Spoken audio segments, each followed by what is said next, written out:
October 14th, 1066, the cold morning fog was slowly lifting over the green hill of Senlac in southern England.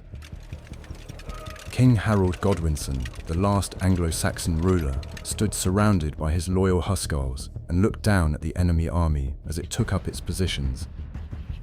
The tension mounted with every passing second as the enemy archers slowly formed a perfect line for their first deadly attack. Harold gripped his weapon tightly, knowing that his army was already exhausted from the arduous march and the recent bloody battle in the north. Standing before him was not just another pretender to the crown, but a ruthless war machine ready to forever alter the course of British history. The outcome of this fateful day would determine what language future generations would speak and who would rule this wealthy island. In this video, we'll trace the epic 600-year journey that led the country to this great battle. You'll see how, on the ruins of the fallen Roman province, a powerful Anglo-Saxon civilization arose, uniting scattered tribes into a single state. We won't break history down into dry biographies, but will instead show a continuous flow of time in which dynasties succeeded one another, forging a single nation. You'll learn how kings embraced a new faith, how they fought desperately for survival, and how they forged a true monarchy out of chaos. Our journey will begin in the distant 5th century, when the last legions of mighty Rome departed the shores of Britain for good. This continuous history will show that power on the island has always been a heavy burden, passed down through blood, intrigue, and the clang of swords. The events of those distant centuries laid a solid foundation that determined the future fate of all of medieval Europe.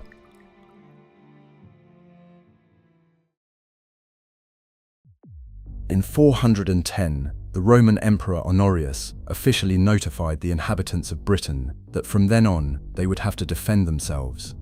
The Roman legions left the island for good, taking with them centralized authority, a complex administration, and powerful military protection. This event left the Romanized Britons face to face with a harsh reality in which brutal Pictish tribes constantly raided from the north. In an attempt to save their lands from the northern invaders, the Briton leaders made a decision that would forever change the island's demographics. Vortigern, an influential Briton ruler of the mid-5th century, decided to hire Germanic mercenaries to defend his territories. He invited bands of Angles, Saxons and Jutes, promising them fertile lands on the east coast in exchange for military service. At first, this pragmatic plan worked, and the mercenaries did indeed successfully repel attacks by the savage northern tribes. However, the Germanic warriors quickly realized that the local rulers were weak and that the island itself was incredibly rich and completely defenseless. Soon, the mercenaries launched a large-scale rebellion against their employers, brutally seizing more and more territory. Vortigern himself, whose ill-fated decision had set this catastrophe in motion, lost power and, according to legend, met a tragic end in a fire when his wooden fortress was set ablaze by his enemies during a siege. His death symbolized the final collapse of the old Celtic order and the beginning of an era of ruthless Germanic conquest. The native Britons were forced to retreat en masse to the mountainous regions of Wales and Cornwall, leaving the fertile plains to the invaders. Throughout the 6th century, the migration of Germanic tribes across the North Sea continued without a single day's pause. The Angles, Saxons and Jutes arrived with their entire families, bringing with them their language, their pagan faith, and their farming methods. Unlike the Romans, they did not like to live in large stone cities, preferring to establish small wooden villages. These settlers gradually formed their own local tribal confederations, which over time began to evolve into full-fledged miniature states. The process of conquest was long and bloody, but it inexorably redrew the political map of what had once been a unified Roman province. Out of this primordial chaos, a system of 7 major kingdoms gradually crystallized, which went down in history as the Heptarchy. In the south, Wessex, Sussex, and Essex were formed.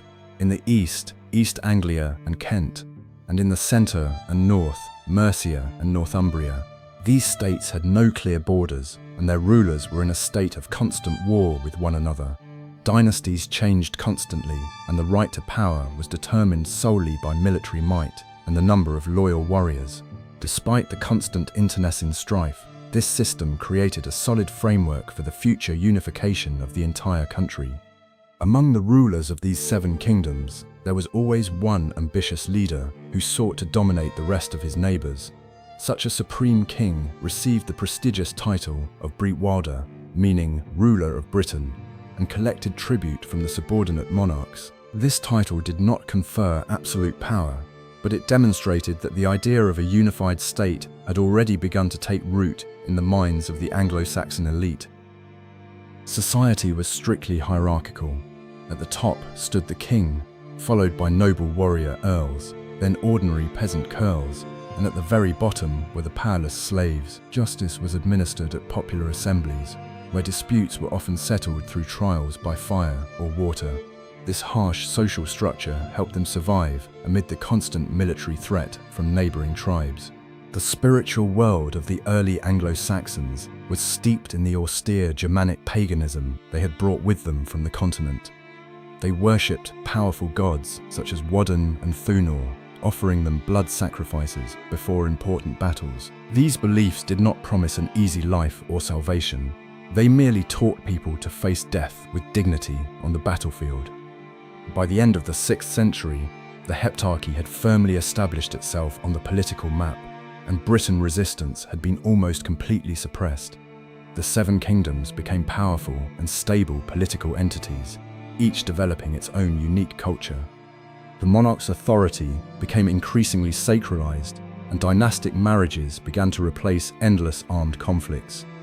The Anglo-Saxons were no longer merely savage mercenaries, they had become the rightful masters of this land. But for further development, they lacked a unifying idea and a written language which could come only from outside. The island, isolated from the rest of Europe by long decades of war, was ready to return to the broader European cultural sphere. Rome, which had once left Britain by force of arms, was now preparing to return there with a completely different weapon. Missionaries were already setting out on a long journey, carrying with them parchments, crosses, and revolutionary ideas. This cultural shift would mark the beginning of a new era in which swords would coexist peacefully with prayers. Rome's return to British soil took place in 597, when a small group of Christian missionaries landed on the coast of the Kingdom of Kent. This fateful expedition was led by Augustine of Canterbury, an ambitious Roman monk sent by the Pope specifically to baptize the fierce Anglo-Saxons. They were met by Ethelbert I, King of Kent, a powerful ruler, and the reigning Breitwalder, who was already married to a Christian princess from Francia. Augustine preached cautiously to the king, telling him about the one true God and eternal life, which came as a complete revelation to the pagan monarch. Ethelbert I was baptized, and this political decision opened the door to the mass Christianization of the entire Anglo-Saxon elite. Christianity brought with it not only a new system of spiritual values, but also the most important administrative practices of the time. Monks reintroduced the Latin alphabet to the island, which allowed kings to begin recording their laws and keeping state chronicles for the first time. The Church strictly taught that the monarch was God's anointed one, which greatly strengthened the ruler's authority in the eyes of their harsh subjects. Ethelbert I reigned for a long time, and successfully, after his natural death from old age in 616, he bequeathed a prosperous kingdom to his heirs. The center of political power began to shift rapidly toward the harsh north, where the vast kingdom of Northumbria was gaining unprecedented strength. Local monarchs pursued an aggressive policy of expansion, seizing neighboring lands and forcing the vanquished to pay heavy tributes in silver and slaves. Northumbria became a true stronghold of the new Christian culture, where magnificent stone monasteries were built and stunning illuminated manuscripts were created. It was during this period that the famous Lindisfarne Gospels were created, which have become an unrivaled masterpiece of medieval European art. The Northerners' main adversary was the Kingdom of Mercia, located in the very heart of England and possessing vast human resources. Penda, the ferocious pagan king of Mercia, categorically refused to accept Christianity and spent his entire life waging endless wars. He methodically attacked his Christian neighbours, killing several powerful kings of Northumbria and East Anglia in battle. His ceaseless military campaigns clearly demonstrated that the old gods were not yet ready to definitively cede their positions to the new faith. The bloody era of pagan resistance did not end until 655, during the decisive and massive Battle of Winwed. Penda assembled a colossal army and marched on Northumbria, but his troops were lured into a trap by the swollen river. In this fierce battle, the old pagan king was killed, and his retreating soldiers drowned en masse in the cold waters. Penda's death on the battlefield marked the end of organized Anglo-Saxon paganism on the island. Mercia was forced to adopt Christianity, and all of England was finally integrated into a unified European religious sphere. After the fall of the last pagan stronghold, religion began to play a key role in the gradual blurring of the boundaries between the individual kingdoms. Although the country remained politically divided, the Church established a unified administrative structure with the Archbishop of Canterbury at the head of all dioceses. Priests could travel freely from Wessex to Northumbria, disregarding arbitrary state borders and local conflicts. Monasteries became major centers of trade, crafts, and education, amassing vast wealth and landholdings. In the 8th century, Mercia managed to recover from its defeats and once again became the most powerful kingdom in a fragmented England. Offa, an outstanding king of Mercia who reigned for nearly 40 years, was the first to conduct diplomatic negotiations with European emperors on equal terms. He became famous for building Offa's Dyke, a massive earthen fortification over 240 kilometers long that separated his lands from restless Wales. This incredible engineering project required colossal resources and vividly demonstrated the king's absolute power over vast numbers of people. Offa minted his own silver coins, which were widely used in international trade throughout Western Europe. However, this powerful empire rested solely on his personal authority and his talent as a ruthless administrator. In 796, Offa died of natural causes in his bed, leaving a vast kingdom to his inexperienced son. His death immediately triggered a major political crisis, as the vassal kingdoms promptly rose in rebellion against Mercian hegemony. Internal conflicts once again tore the country apart, while the kings fought desperately for their slipping influence on the island. Wessex began to gradually gain strength in the south, preparing to seize the title of Bretwalda from a weakening Mercia. The monarchs were so absorbed in their petty territorial disputes that they failed to notice the new threat. The country basked in relative prosperity, and the monasteries along the coast were filled to the brim with golden crosses and precious chalices. The Anglo-Saxons had no idea that their Christian peacefulness and accumulated treasures had already attracted the attention of the ruthless people from the north. Huge Scandinavian ships with square sails were already gliding over the waves, heading toward the defenseless British shores. Soon, the monastery bells would ring not for prayer, but as a sign of panic in the face of imminent death. This first bloody encounter would forever change the course of history, opening the most terrifying chapter in the annals of the Anglo-Saxon kingdoms.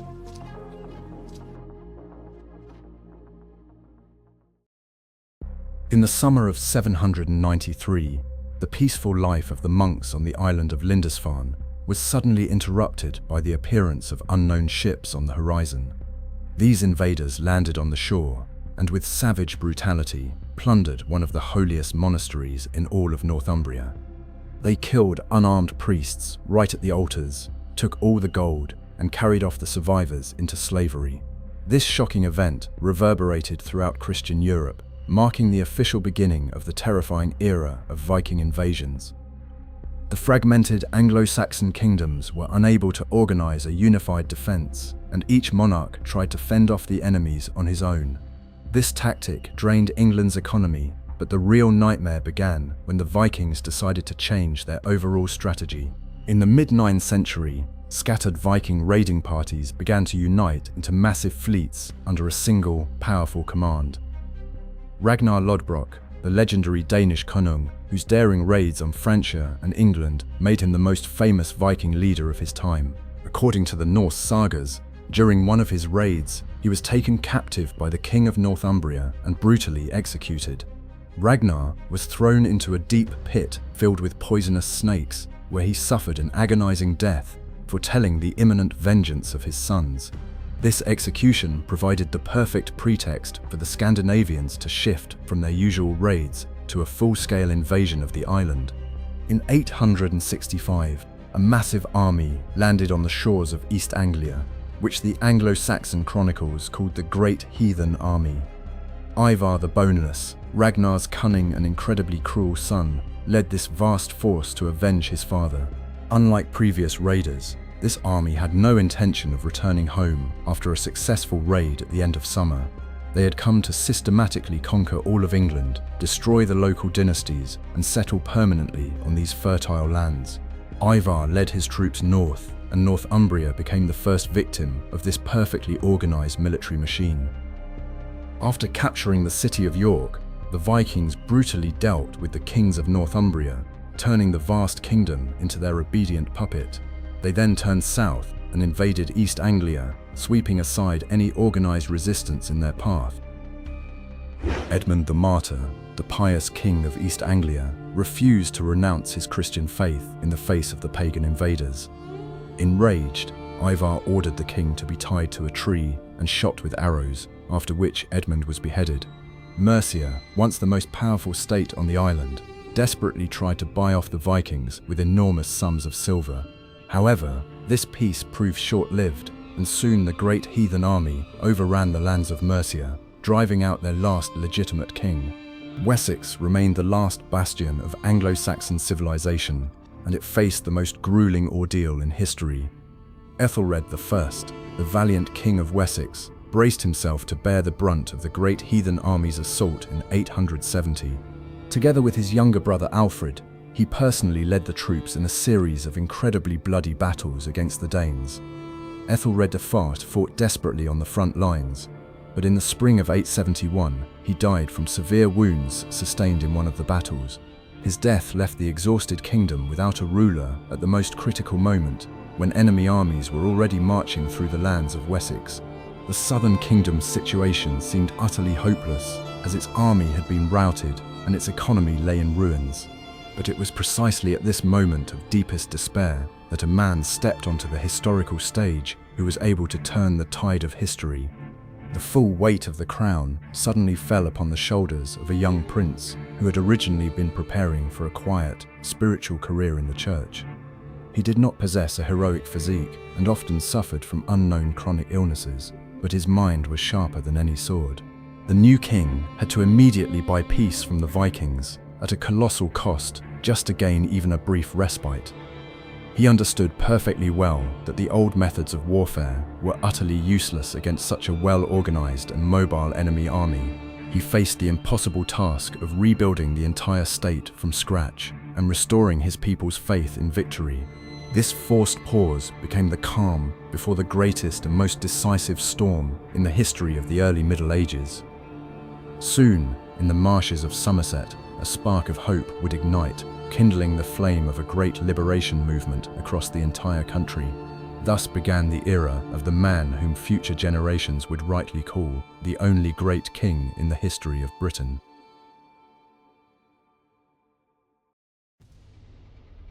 In 871, the crown of Wessex was placed upon the head of the 22-year-old Alfred the Great, a brilliant strategist and reformer whose tenacity saved Anglo-Saxon England from total annihilation. The beginning of his reign was incredibly difficult, as the Vikings continued to attack his exhausted lands relentlessly. In early 878, the Danish king Guthrum launched a surprise winter attack on the royal residence, catching the army off guard. Alfred was forced to flee with a handful of loyal bodyguards and hide in the remote, impassable marshes of Ettermo in the west of the country. At that moment, Wessex effectively ceased to exist, and all of England fell under the complete control of the pagan invaders. While holed up in the cold marshes, Alfred did not give up, but began waging a grueling guerrilla war against Guthrum's occupying forces. He sent secret messengers throughout the neighboring counties, urging loyalists to secretly assemble a militia for a decisive strike. In the spring of 878, the king secretly assembled a vast army of peasants and nobles at the legendary Egbert's Stone. In the Great Battle of Edington, the Anglo-Saxons closed ranks and in a furious battle routed the invincible Danish army. This incredible victory not only restored Alfred's kingdom to him, but also forever altered the geopolitical balance of power on the island.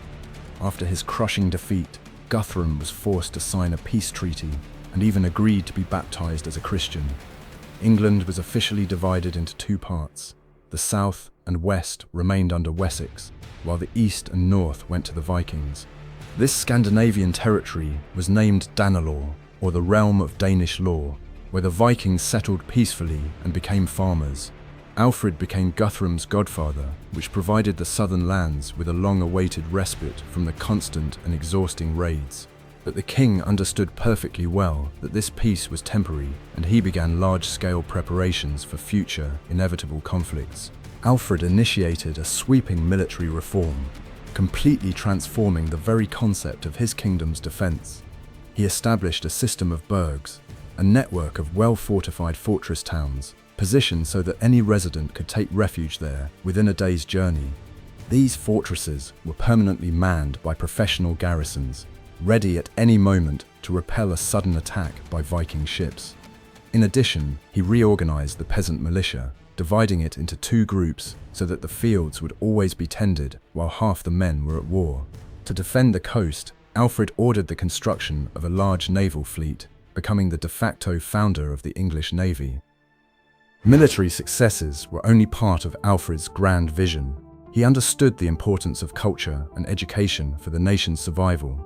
He was horrified to discover that due to endless wars, most priests had forgotten Latin and could no longer read sacred texts. The king invited the finest scholars from Europe and personally translated several important philosophical works into Old English. Alfred established schools for the children of the nobility, insisting that every free person be able to read in their native language. This cultural renaissance helped unite a fragmented people around a common language and a shared historical heritage. The king also carried out a sweeping legal reform, enacting a new code of laws that went down in history as Alfred's Law. He carefully studied the old laws of Kent, Mercia, and Wessex, selecting from them the most just and reasonable provisions. Alfred demanded strict adherence to justice from his judges and severely punished those who took bribes or judged unfairly. In 886, Alfred took a crucial strategic step by recapturing London from the Danes and rebuilding its ruined walls. He entrusted the administration of the city to his son-in-law, Ethelred, ruler of West Mercia, thereby firmly linking the two most important regions. This was the first real step toward the creation of a unified kingdom of England, bringing together all lands not yet conquered by the Vikings. Alfred spent the final years of his life working tirelessly to strengthen the defenses and develop the economy of his expanded realm. His chronic stomach ailment constantly tormented him, but the king never allowed the pain to interfere with his duties of state. In October 899, Alfred the Great passed away peacefully from natural causes related to his long illness. Power passed smoothly to his talented children, who proved to be worthy successors to their father's great legacy. They were tasked not merely with defending their lands, but with launching a large-scale counter-offensive against the Danes in the north. Alfred's heirs were preparing to drive the Scandinavians from the ancestral British lands and erase the borders of the old Heptarchy once and for all. The dream of a united England, born in the marshes of Athelney, was now to become a reality on the battlefields. This merciless war to unify the country would mark the finest hour of a new, incredibly powerful and ambitious royal dynasty. At the turn of the 10th century, Edward the Elder, Alfred's resolute son, who proved to be an outstanding military tactician and commander, inherited the throne of Wessex. He did not wait for new Viking attacks, but began to systematically and aggressively expand the borders of his kingdom northward. Edward employed his father's tactics, advancing slowly and building new fortresses in every territory he conquered. Danish armies from Danelaw attempted large-scale counterattacks several times, but were invariably repelled by the powerful defences of the Anglo-Saxon forts. Edward proved himself a ruthless warrior who knew no compromise when it came to reclaiming historic English lands. Edward's primary and most reliable ally in this grueling war was his own older sister, Aethelflaed, the wise ruler of Mercia, known as the Iron Lady of the Mercians, personally led armies and built border fortresses. After her husband's death, she became the sole ruler of the region, an absolutely unprecedented occurrence in Anglo-Saxon society at the time. Brother and sister acted in perfect coordination. Edward advanced eastward, while Aethelflaed methodically captured Danish territories in the north. Their joint military campaigns sowed genuine panic among the scattered Viking armies, which were unable to withstand such coordinated tactics. By 918, Aethelflaed's forces had triumphantly reached Leicester, and the local Danish rulers surrendered to her without a single battle. She was at the height of her power and preparing to capture the strategically important city of York, but her plans were cut short by a sudden tragedy. In the summer of 918, Aethelflaed died suddenly of an unknown illness right in her military camp, leaving Mercia in deep mourning. Edward the Elder immediately took advantage of the situation, removed her young daughter from power, and officially annexed Mercia to Wessex. This harsh but pragmatic political decision permanently united the south and centre of England into a single, monolithic state, now the sole ruler of a vast territory. Edward continued his triumphant advance northward, giving his enemies no time to regroup. By 924, nearly all the rulers of Britain, including the King of the Scots and the King of Strathclyde, had officially recognised him as their supreme lord. Edward the Elder completed his father's work, transforming Wessex into the undisputed hegemon across the entire island. In the summer of 924, he died unexpectedly from a serious illness while suppressing yet another minor rebellion in Chester. His sudden death briefly sparked disputes over the succession, but power quickly passed into the capable hands of his eldest son. Aethelstan, the ambitious and brilliantly educated grandson of Alfred the Great, went down in history as the first true king of all England. In 927, he launched a lightning-fast military campaign to the north and triumphantly captured York, driving out the last Viking king from there. Aethelstan assumed the official title of King of the English and began minting a single silver coin bearing this proud title. He established a resplendent royal court to which noble exiles from all over continental Europe came to study and seek protection. The new King of England faced unprecedented resistance from his northern neighbours, who were terrified of his growing power. The Scots, the Vikings of Ireland, and the Britons of Strathclyde united in a massive coalition to destroy Aethelstan's ambitious kingdom once and for all. In 937, this massive allied army invaded the northern borders of England, bringing death and total destruction in its wake. Aethelstan mustered all the forces of his united kingdom and met the enemy in the epic Battle of Brunanburh, which became one of the largest battles of the era. The Anglo-Saxons won a crushing and unconditional victory, slaughtering thousands of enemy soldiers and several enemy kings. Aethelstan became a figure of pan-European stature, marrying his sisters to the most powerful monarchs on the continent, including the King of the Franks. He actively enacted new laws, developed trade, and generously donated vast sums to monasteries, restoring the culture that had been destroyed by the Vikings. In 939, Aethelstan died peacefully of natural causes, leaving his great kingdom to his younger brother, Edmund I. The death of the powerful ruler immediately sparked a new wave of rebellions as the Vikings of York once again attempted to regain their political independence. Edmund had to spend several years suppressing these uprisings, and he successfully re-established control over the northern territories. But his reign came to a tragic end in 946, when he was stabbed to death during a drunken brawl with an exiled thief at a royal feast. This absurd death once again threatened to destabilize the country, but the system of succession functioned without a hitch. Power passed steadily from one member of the Wessex dynasty to another, demonstrating the incredible resilience of the state apparatus. Each county was governed by a royal official who collected taxes, mustered the militia, and administered justice on behalf of the monarch. This strict centralization allowed the country to rapidly mobilize vast resources for defense and domestic needs. However, this calm was merely an illusion, masking deep internal conflicts at court and growing political tensions in Scandinavia. Soon, a king would ascend the throne, whose indecisiveness and outright weakness would completely destroy this magnificent state structure.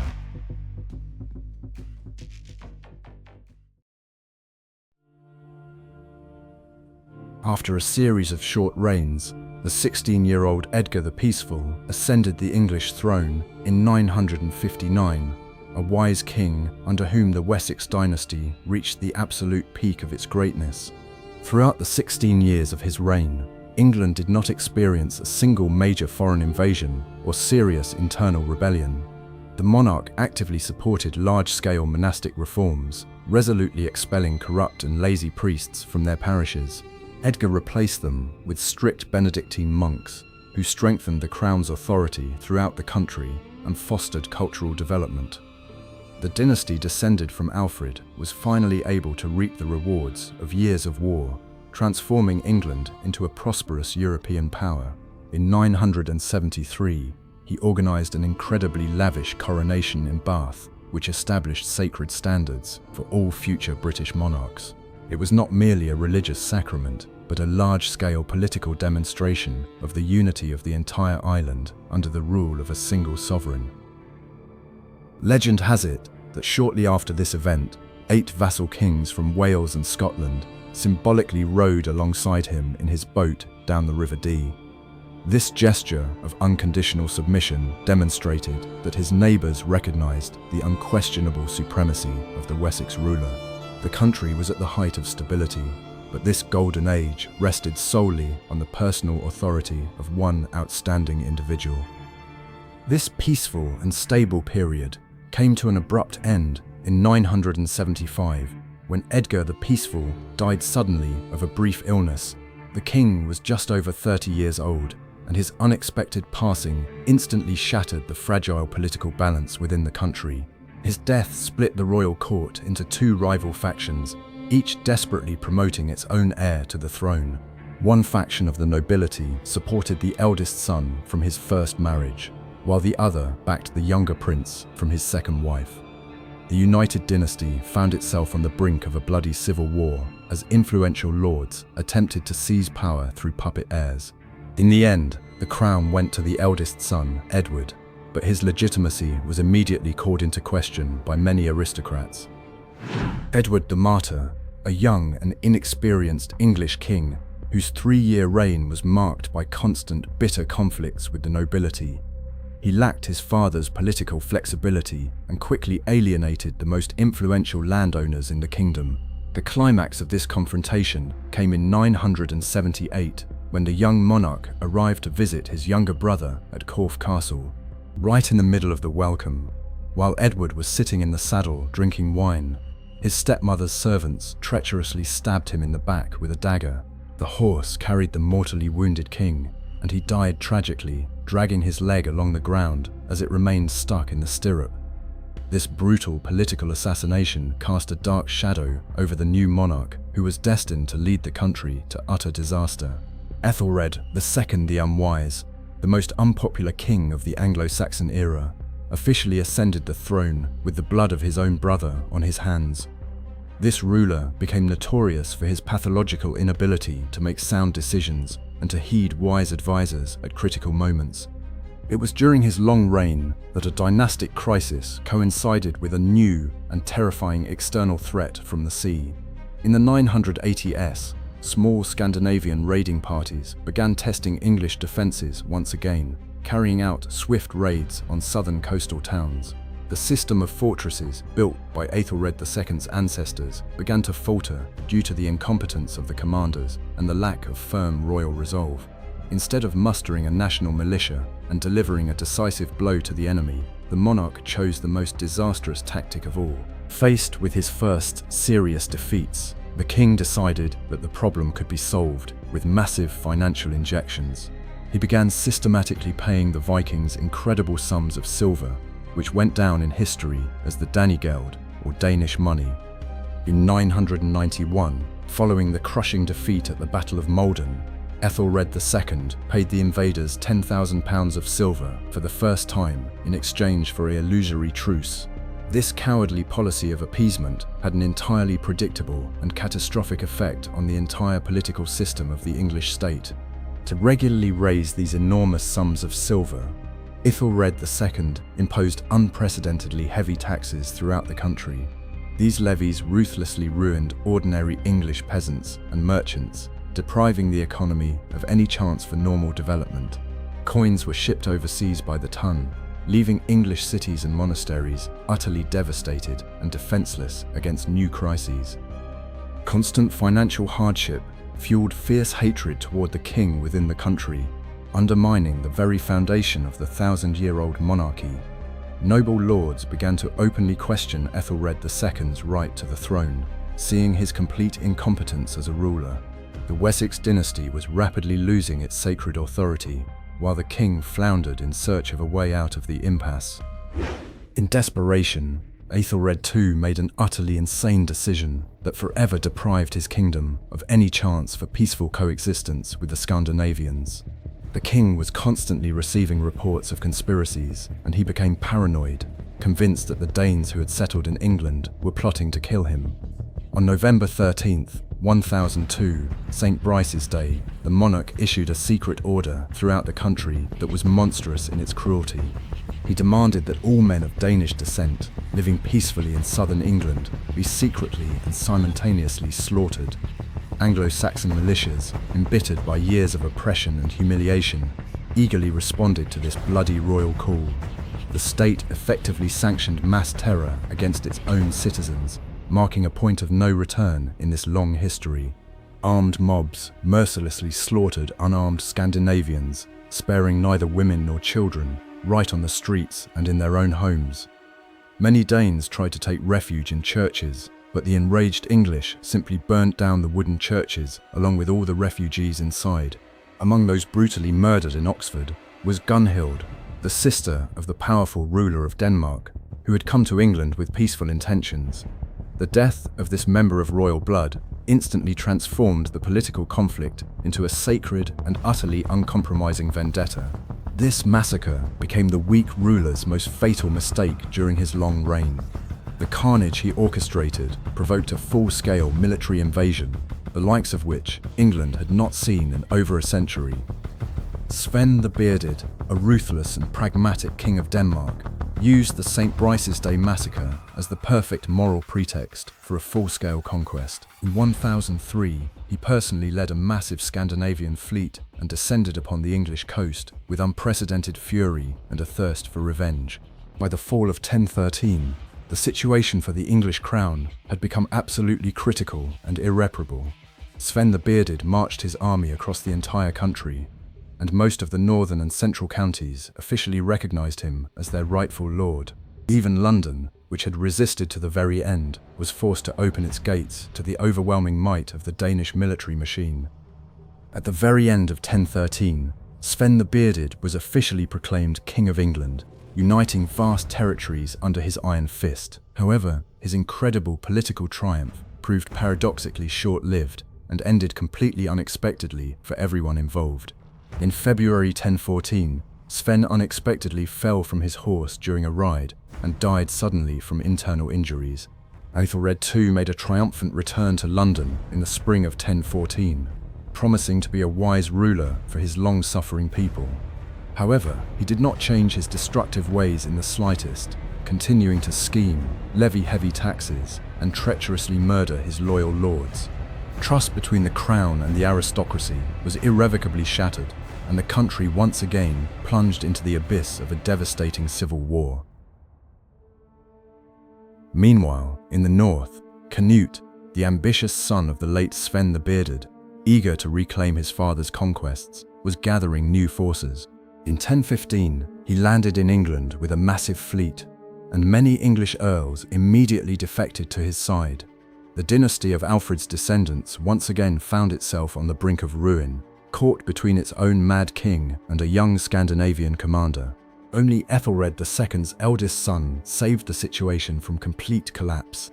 He was radically different in character from his weak and unpopular father. Edmund Ironside, a fearless and incredibly strong prince, personally led the English resistance and proved that the nation still had the will to fight.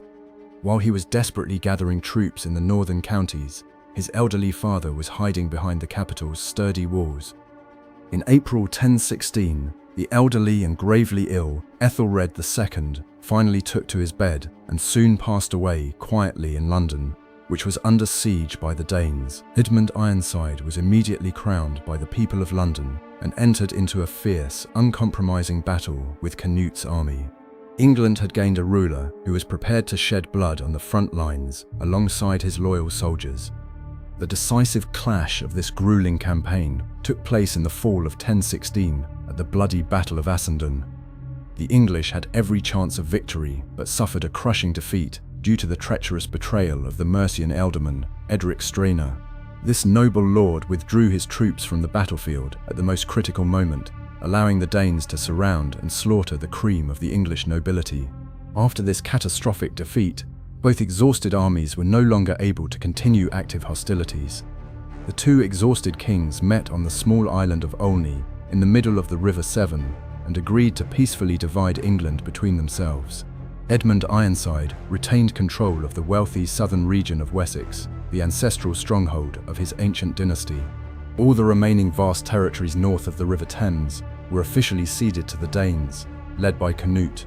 Under the terms of this pragmatic treaty, in the event of the death of one of the monarchs, the entire kingdom was to pass peacefully to the surviving ruler. The historic compromise between the two great warriors lasted only a few turbulent weeks. At the very end of November 1016, the young and vigorous Edmund Ironside suddenly died of an unknown, rapidly progressing illness. The king's surviving young children were hastily sent into long exile on the continent to save their lives.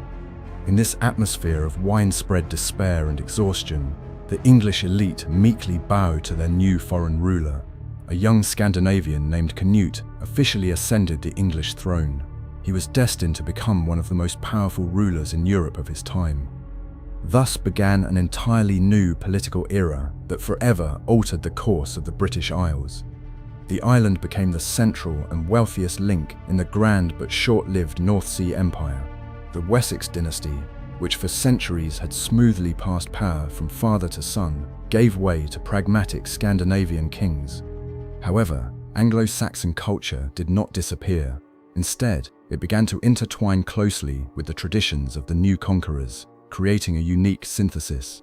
England stood on the threshold of relative peace, preparing to gather its strength before the great upheavals of the coming century. In 1016, Canute the Great became the full-fledged King of England, an incredibly ambitious Danish prince who had managed to unite vast territories under his rule. Upon becoming monarch, he immediately took harsh measures to secure his new throne, ruthlessly killing potential English rivals. However, Canute had no intention of ruling as a savage tyrant. He quickly converted to Christianity and married Ethelred's widow to legitimize his rule. He restored the just laws of Edgar the Peaceful and sent most of his brutal army back to Scandinavia. Under Canute, England became the richest and most important part of his vast North Sea Empire, which included Denmark and Norway. Canute's reign brought nearly 2 decades of absolute peace and unprecedented economic prosperity to an exhausted England. He divided the country into 4 large counties, placing trusted earls at their heads, which laid the foundation for the future system of government. Canute generously endowed the English church with gold and even made a pilgrimage to Rome, where he attended the coronation of the Holy Roman Emperor. He masterfully integrated Scandinavian and Anglo-Saxon cultures, creating a strong and united state with a thriving trade. In 1035, this great ruler died of natural causes, and his vast maritime empire began to rapidly fall apart. After Canute's death, a bitter struggle for the English throne erupted among his sons by different wives. At first, Harold Harefoot seized power. He ruled for only 5 years and died of a sudden illness in 1040. He was succeeded by his cruel brother, Hardeknut, whose reign was marked by heavy taxes and constant bloody rebellions. Hardeknut was incredibly vindictive and even ordered his late brother's body to be exhumed and thrown into a swamp. In the summer of 1042, this harsh king suddenly dropped dead during a lavish wedding feast after drinking too much wine. The death of the last Danish heirs opened an unexpected path for the ancient Anglo-Saxon Wessex dynasty to return to the throne. Edward the Confessor, the devout son of Ethelred the Unready, who had spent his entire youth in exile in Normandy, was invited to become king.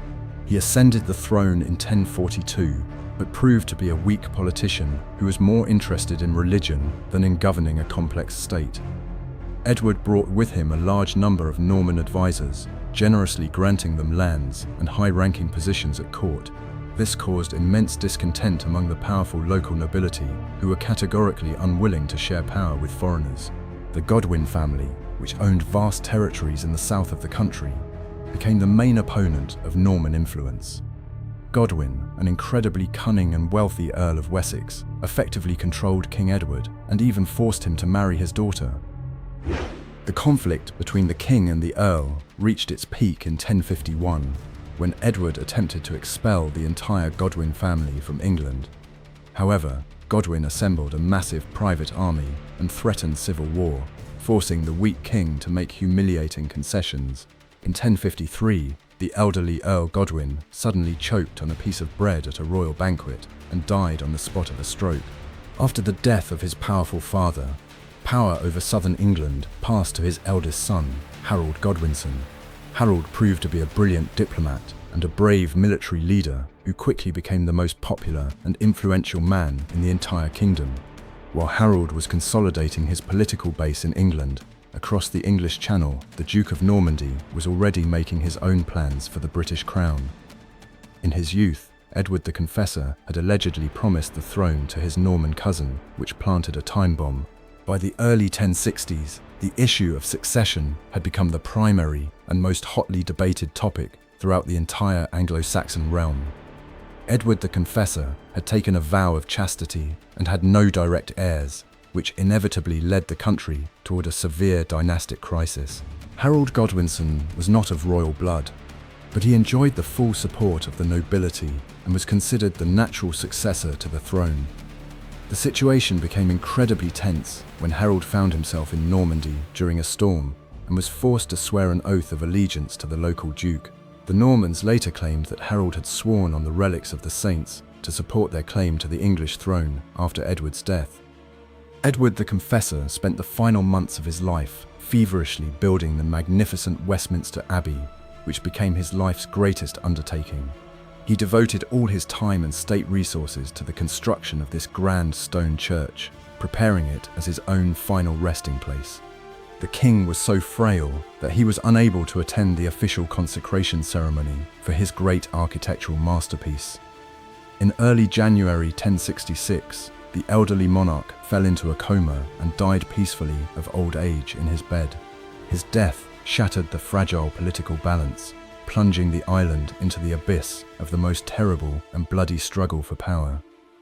On the morning of January 6th, 1066, Edward was solemnly buried within the walls of the newly completed Westminster Abbey. That same day, in violation of all diplomatic protocols, the English nobility hastily crowned Harold Godwinson as the new King of England. This hasty political move was driven by a panic-stricken fear of an imminent invasion from across the sea, for which the country had to prepare. Harold understood that the crown would bring him no peace, and immediately began mustering troops on the southern coast to repel the attack. The golden age of Anglo-Saxon England had come to an end, and now the kingdom would have to defend its very existence by force of arms. News of Harold's coronation spread throughout Europe, provoking the fury of several powerful pretenders to the throne. In the south, Norman knights were already cutting down forests to build a massive invasion fleet, blessed by the Pope himself. In the north, the legendary Scandinavian king was gathering his battle-hardened warriors, planning to restore the great empire of Canute. England found itself surrounded by a tight ring of enemies, and a dark shadow of impending catastrophe loomed over the island, one that would sweep away the old order. Harold Godwinson was about to accomplish the impossible, fighting on two fronts in a year that would forever change the course of world history.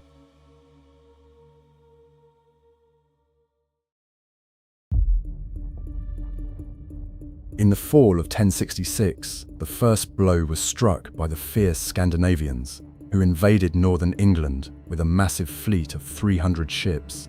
Harold the Fierce, the legendary king of Norway and the greatest warrior of his time, had decided to seize the English throne by force of arms.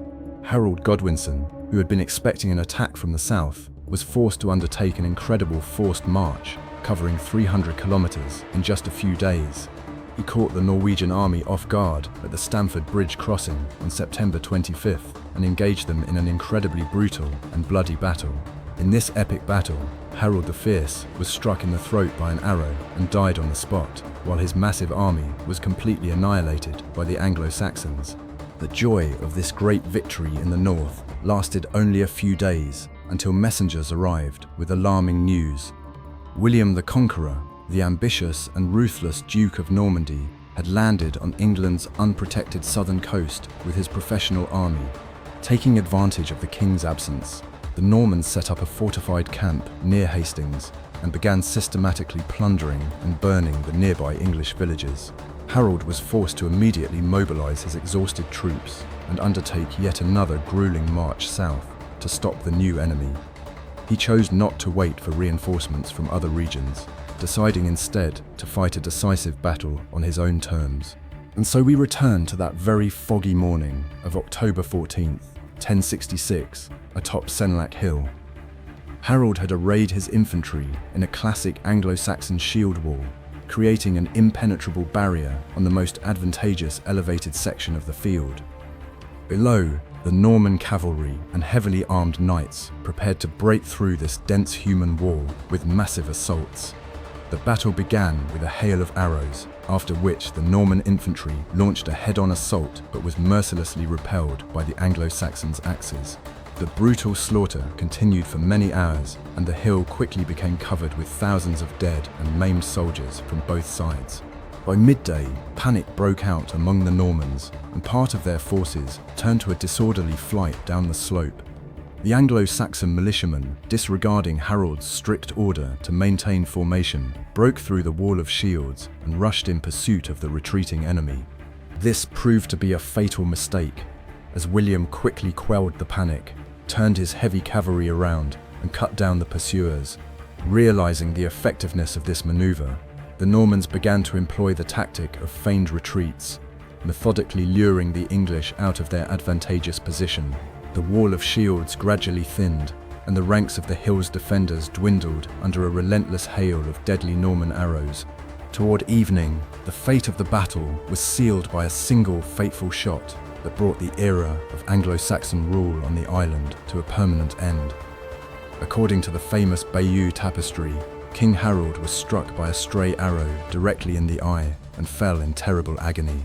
The Norman knights immediately broke through the weakened defenses, reached the wounded king, and brutally hacked his body to pieces with their swords. Harold's Huskarls, true to their ancient oath, refused to surrender and died heroically around their lord's mangled body.